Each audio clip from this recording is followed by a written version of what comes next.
الرحيم الحمد لله رب العالمين والصلاة والسلام على أشرف المرسلين سيدنا محمد وآله وصحبه أجمعين أما بعد تمتنز الله سبحانه وتعالى يتمسب السبينغاني من بكتب محمد صلى الله عليه وسلم أساسنا ونبرنا بتنبلنا كويجي الزاي وكتوسلا كلنا كلنا كبروا اللهم آمين.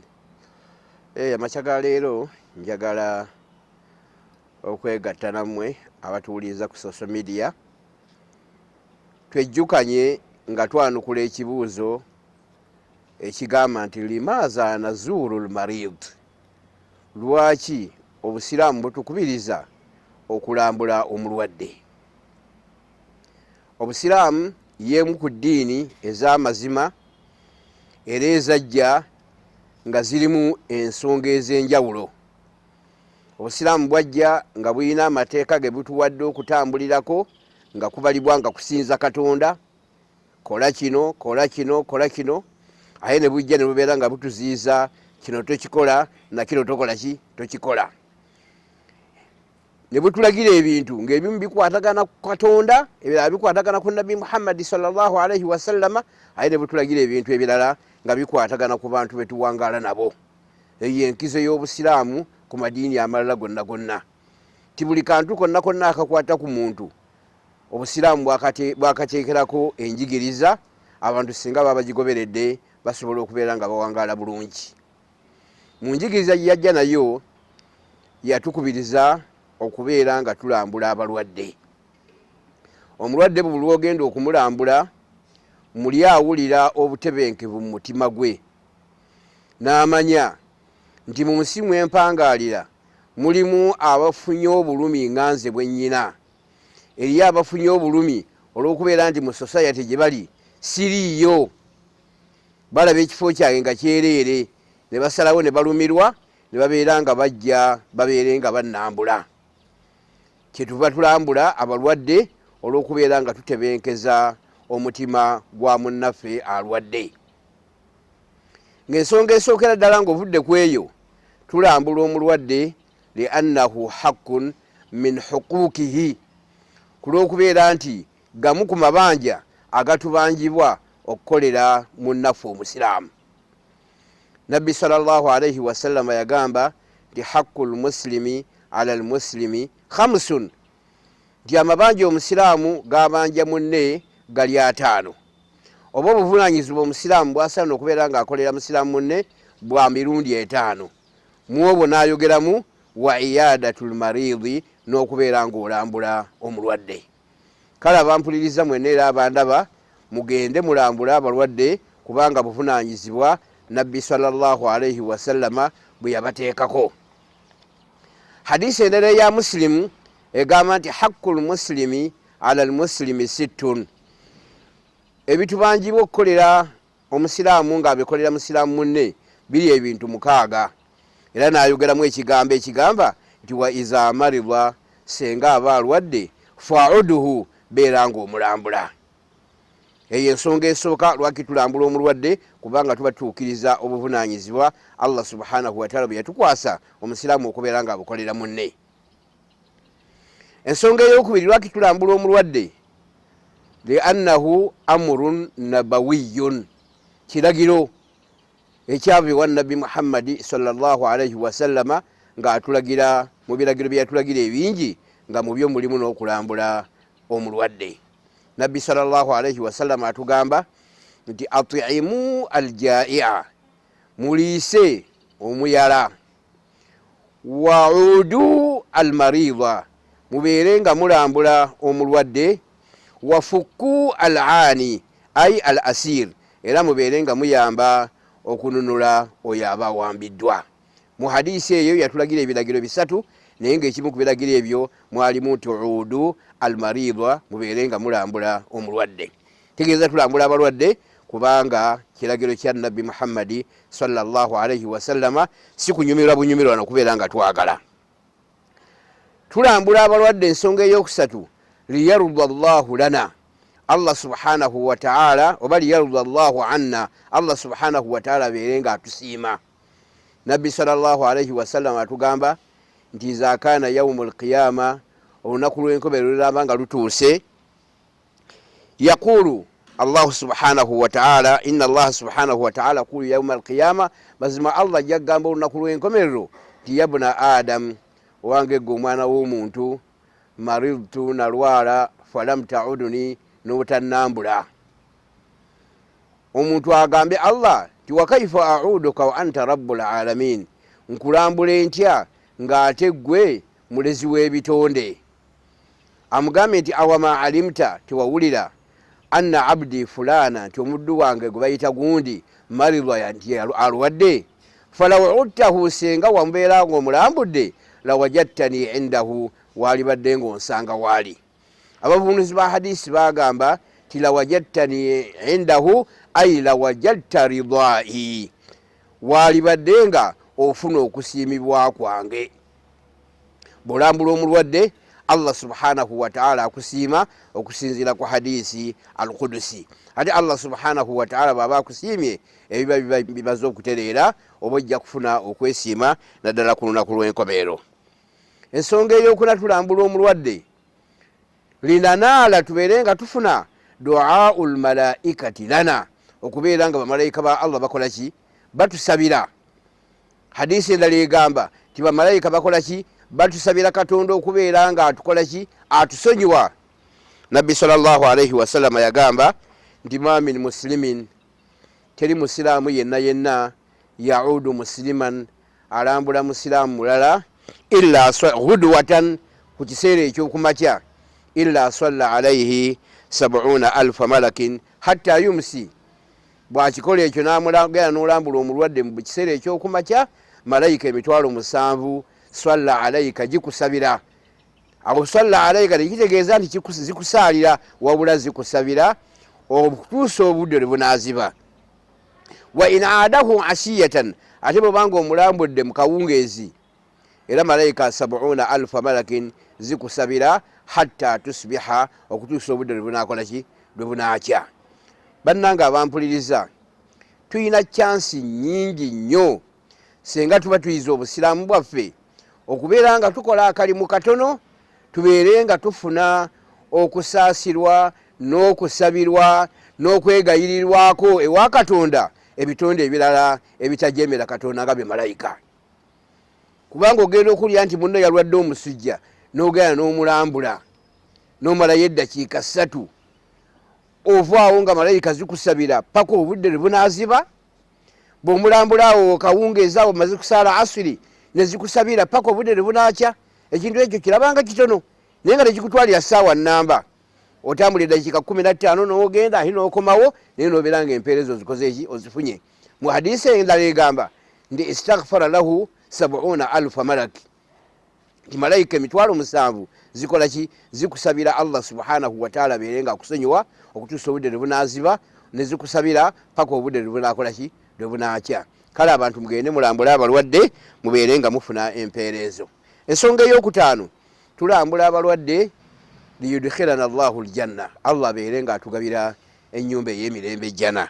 Nabbi sallallahu alayhi wasallam yagamba man aada maridan, omuntu bw'alambula omulwadde, naada munaadin min as-sama, omukowooza akowoola okuva mu ggulu, kitegeeza atuma malayika nekowoola okuva mu ggulu ng'egamba tibta wa twaba mamsaka, tibta wa twaba mamshaka, nti otambudde kyo ekikola kyokoze ekyokutambula, otambudde olugendo olulungi lwojja okufunamu empeera. Wa twaba mamshaka, gwejja kubeera mu mbeera ennungi, ate n'okutambulako nakujja kubeera nga okufunamu empeera ennungi. Tibta gwejja kufuna ebirungi, wa twaba mamshaka, ate n'okutambulako ojja kubeera nga okufunamu empeera ennyingi. Watabawwa'ta fil jannati manzila, ate Allah subhanahu wa ta'ala agenda kuteekerateekerayo ekifo mu jjana. Allah atuteekerateekera ekifo mu jjana, jasitirwa kukola kalimu katono be kati kakubeera nga tulambudde omulwadde. Kale basseruganda, twettanire nnyo okubeera nga tulambula abalwadde, tusobole okubeera nga tufuna empeerezo. Ensonga ey'omukaaga, tulambula omulwadde, linuzakirahu, tubeere nga tumujjukiza biadami tamanni lmauti, obuteegomba kola ki? kufa kubanga abalwadde bafuna ebirwadde ne balwala ebbanga eggwanvu, ebbanga lyalwadde eggwanvu ate nga n'obulumi alina bungi n'abeera nga yeegomba. Nze ayogera nze nnyini nalambulako omulwadde n'ansinzira nga nti munnange ekiro seebaka bembeera nga ataddewo omutwe ng'obuntu bujjanga obuwuka nga bonna bonna bungwa mu maaso nga mbeerawo buli ssaawa kwegobako buwuka ate ng'obuwuka bwe negobako sibulaba. Obudde ne bukya bwe butyo nga sikoze eki nga seebase n'emisana bwe ntyo. Kale seeka nanga nti seeka neetamiddwa badde njagala mu ngulire y'amakerenda nga mirembeere nga nfanve ku nsi. Kati senga olambudde omulwadde ofana omulwadde temugaa nti aa sebe tukola ki tewetta wabula gumiikiriza bugumiikiriza tukusabire Allah subhanahu wa ta'ala kukendereze ku buki ku bulumi naye okwetta ate oba okoze omusango munene nnyo. Ekyo kyanyamba okubeera nga nkimugamba kubanga nagenda okumulambula ate bambi yalina wa luganda lwange. Kyanyamba okubeera nga nkola ki nga mubuulirira nti mugaa nti togezaako kikola ekyo kubanga ate byolowooza nti owona bulumi buno bwa ku duniya ate bujja okufuna mu maaso ga Katonda ku lunaku lw'enkomerero nga wese ali kijja kubeera kibi nnyo kubanga bagenda kukuteeka mu muliro. Kyobulaba nga kya mugaso nnyo okugenda okulambula omuntu ali mu bulwadde. Nabbi salama yagamba la yatamanna ahadakumul maut, omu ku mmwe teyeegombanga okufa. Imma muhsina babanga abadde akola birungi falaallahu yazdaadu khairan, oba oliawo obuwangazi bwanawangaala bujja kumusobozesa okubeera nga ayongera okukola ebirungi. Wa imma musian, naye bw'abanga abadde akola bibi falaallahu an yastatiba, oba oliawo okuwangaala kujja musobozesa okubeera nga yenenyeza Allah subhanahu wa ta'ala ku bisobyo atuuke mu maaso ga Allah ng'ebisobyo abyenenyeza. Yensonga lwaki tulina okulambula omulwadde bw'abanga alinamu endowooza ey'okutta nga betuwulira abetta ne beeteekamu emiguwa ne beewanika ku miti n'ava ku nnyumba waggulu ne yeesuula. Abantu abo oluusi tebabeerako na bantu baabwe bababeera ku lusegere, bababeerako kubagumya na kubajjukiza nti n'obulwadde Allah yabuleetera yabukola ki yabugjawo, n'osanga nga beegomba okufa. Oyinza n'okwesanga nga owooluganda lwe yennyini yamugulidde ebintu by'anaakozesa asobole okubeera nga yejja mu bulamu obwensi naye ng'akikoze ekyo lwa butamanya njigiriza ya Nabbi Muhammad sallallahu alaihi wasallam. La yatamannayanna, Nabbi yakozesa enjogera ekakasa, togerezangako ddala okwegomba okufa. Bw'obanga obadde okola birungi ebbanga lyonomala n'akufa ojja kweyongera okukola ebirungi. Bw'obanga obadde mukozi wa bibi kacyansaako bo kafunye okusobola okubeera nga wenenyeza Allahu subhanahu wa ta'ala. Ensonga ey'omusanvu lwaki tulambula omulwadde linuzakirahu biadami lyasi min rahmatillah, tubeere nga tumujjukiza aleme kukutuka na kusuubira oba na kusaasira kwa Allahu subhanahu wa ta'ala. Ko omuntu omu bw'alwala ennyaga nti nze Katonda alabika tanjagala nendwala ebbanga lini nemmiza amakerenda bankubye empiso bambonyiza amalwaliro naye nze siwona yenze nabaaki. Abamu batuuka n'okutuuka okugamba nti Katonda taliyo, singa Katonda abadde gy'ali yali badde alaba obulumi benkola ki bwendimu. Kale obusiraamu butukubiriza ntugende tulambula abantu abafaanana bwe batyo, tumugambe nti munnange tokutuka na kusuubira kwa Allah subhanahu wa ta'ala. Nabbi lumu yagenda n'alambula Arabi munnakyalo, era yali nkalala Nabbi sallallahu alaihi wasallam nga buli lwawulira omulwadde agenda n'amulambula.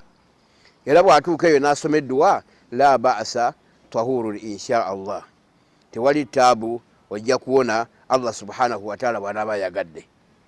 La ba'asa tahurun insha Allah, tewali taabu ojja kuwona Allah bw'anaaba yagadde. Nabbi bw'amala okwogera ekigambo ekyo omusajja yagamba nti kalla, byonsabira nti nja kuwona, nedda sijja kuwona. Lwaki? Bal huma tafur, nze gw'osabira nyina omusujja gwe gubumbujja, nyina omusujja ogukola ki gwe gumumbujjako gwe gumpitiriddeko, ate nga guluma ala shaykhin kabir, omusajja omuzeeyi omukulu mu myaka. Tuzayiruhu lkubur, era essuubi lyange lyensuubira kisaawa yonna ngenda kufa libeere nga lintuusa okuteeka muki mu ntaana. Nabbi kyava amugamba nti fa naamu izan, kale bekibanga bwekityo gwe bw'osuubira kale bekiba kiba. Era omusajja Arabi n'afa n'abeera nga tagasiddwa mu dduwa ya Nabbi Muhammad sallallahu alaihi wasallama olw'okuba nti yali nga kadi yaisa min rahmatillah, amaze okukutuka n'okusuubira mu kusaba kwani kwa Allah mu kusaasira kwa Allah subhanahu wa ta'ala. Yali yakutuka n'okusaasira kwa Allah subhanahu wa ta'ala, kyoba olaba nga tiyakkiriza dduwa ya Nabbi gyamusabidde n'aga nti osabamu biki, guno omusujja gwe guyitiridde obungi ate gukutteze musajja mukadde, enkomerero ya byonna byonna gugenda kunyingiza ntaana. Nabbi n'aga nti fanaamu izan, kale babanga ekyo yagadde bekijja okubeera. Era nekibeera omusajja oyo n'akola ki, n'afa. Kale tulambule abalwadde tubeere nga tubajjamu okutuka n'okusuubira. Ensonga ey'omunaana, tubalambule tubeere nga tubeewaza okwejjanjaba enzijanjaba etakkirizibwa mu mateeka, kubanga Nabbi sallallahu alaihi wasallama yagamba ti inna allaha mazima Allah lam yaj'al shifaa fima harrama alaikum, ti Katonda tabateekerangawo eddagala na bujjanjabi nga buyitamu ekyo Katonda kyakola ki, kiyabaziiza. Era abantu tubawulira nnyo naga nti eddagala eryo oyina kukozesa kino, oyina kukozesa kino, oyina kukozesa kino, nomuga nti ekyo nga tekikkirizibwa mu busiraamu, ti gwe nodda ku by'obusiraamu tebukkiriza. Omusawo agaye eddagala bulijjo okuyita okukola ki, okubeera nga muwona, ne babeera nga balikozesa naye nga bejjanjabisa ekintu ekitali kkirizibwa mu mateeka. Omusajja bamuyita Tariq ibn Suwaid bawulira Nabbi sallallahu alaihi wasallama nga asomera abantu nti omwenge guli haramu, ti omwenge guli ki, guli haramu. Nagamba Nabbi sallama nti ffe tukukola lidawai, nga tukukozesa nga akwejjanjabisa. Nabbi sallama n'aga nti innaha layisa bidawa, nti omwenge ogwo layisa bidawa si ddagala, wa innama huwa daa'u, wabula bulwadde bwennyini. Omusajja oyo obujulizi ne bwongera okukakasa eri hadisi ensozi waggulu nti obusiraamu tebukkiriza kwejjanjabisa kintu kya haramu. Abantu babatwala mu masabo ne bakkiriza ng'ate musiraamu ne makulusi yagenda haji oba hajjati, n'olw'obulwadde olw'okuba bumulumye ennyo yeerabira ebyobusiraamu, ne bajja ne bamubuzaabuza ne bamutwalayo, n'amala n'afiirayo, aye n'afiira mu kifo ekikyamu. Lwaki? Kulw'okubanga tebamutegeezezza nti munnange okwejjanjabisa mu kkuba ekyamu obusiraamu bwakola ki, bwakigaana. Okulambula abalwadde, ensonga ey'omwenda ng'era yeesembayo ey'okubeera nti nno oluusi eyamba n'omuntu omu okubeera nga afiira ku ddiini y'obusiraamu. Hadisi emanyiddwa nnyo ey'omuvubuka Omuyudaaya eyali mukwano gwa Nabbi sallallahu alaihi wasallama, eyamukyaliranga mu maka ge, era Bilaali bye yayaziinanga eswala ng'amuleetera akadomola afune wuzu agenda asaale. N'amawulire gamutuukako nti omuvubuka ali mu mbeera yakufa, obulwadde bwe tajja kuwona. Kyava agendayo n'amutuulirira n'amusaba abeere ng'asiramuka, era ku nkomerero omuvubuka oyo n'asiramuka. Nabbi sallallahu alaihi wasallama n'agamba nti neebaza Mukama Katonda, Allah mwetendereza kubanga awonyezza omuvubuka oyo okuyingira omuliro. Naye ng'amuwonyezza lwaki? Lwakubeera nti nno atodde shahada mu kaseera akasembayo. Naye nga omusajja yaganyulwamu atya mu ekyo kubeera nti nno omuntu yamukola ki? Yamulambula. Bannanga abampuliriza, bw'oba olinayo mikwano gyo egy'amadiini amalala negibanga gifunye obuzibu, mweyunenga okugendayo. Omukwano ogwo muyina guyinza okubeera nga gujja muyamba okumutereeza, n'oluusi okubeera nga akyuka nadda mu ddiini y'obusiraamu, eddiini entuufu, naye ng'eyise mu kubeera nti naabadde nga asabirwa. Nja kumaliriza nga mbagamba nti nno tugezeeko nnyo okuyiga edduwa ze tusoma nga tugenze okulambula abalwadde. Si kutuuka butuuse n'oga nti ebibaluma ng'olabye n'ebikuluma gwe n'ovaayo ekikutwalayo kumujjukiza biri bye tusoose okwogera, n'okubeera ng'omusabira dduwa nga Nabbi gye yasabira oli la ba'asa tahurun insha Allah. Eyo nkakasa nti buli muntu yenna asobola ogikwata. Wetuuka wali mutoka nti la ba'asa tahurun insha Allah, tewali taabu ojja kuwona Katonda bw'anaaba ayagadde. Yagenda n'alambula sahaba gwe bayita Saadi, naga nti Allahumma shfi Saada, Allahumma shfi Saada, Allahumma shfi Saada.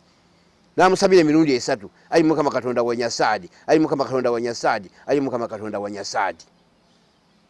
Allahumma rabban nas azhib albasa ishfi anta shafi shifaa la yughadiru sakma. Zonde duwezo mugende mbawali mbazibasomese osobole okubeera ng'ogisomera omuntu obeere ng'oganyirwa mu kumukola ki mu kumulambula ayina okubeera ng'omusabira mu maaso ga Allah subhanahu wa ta'ala.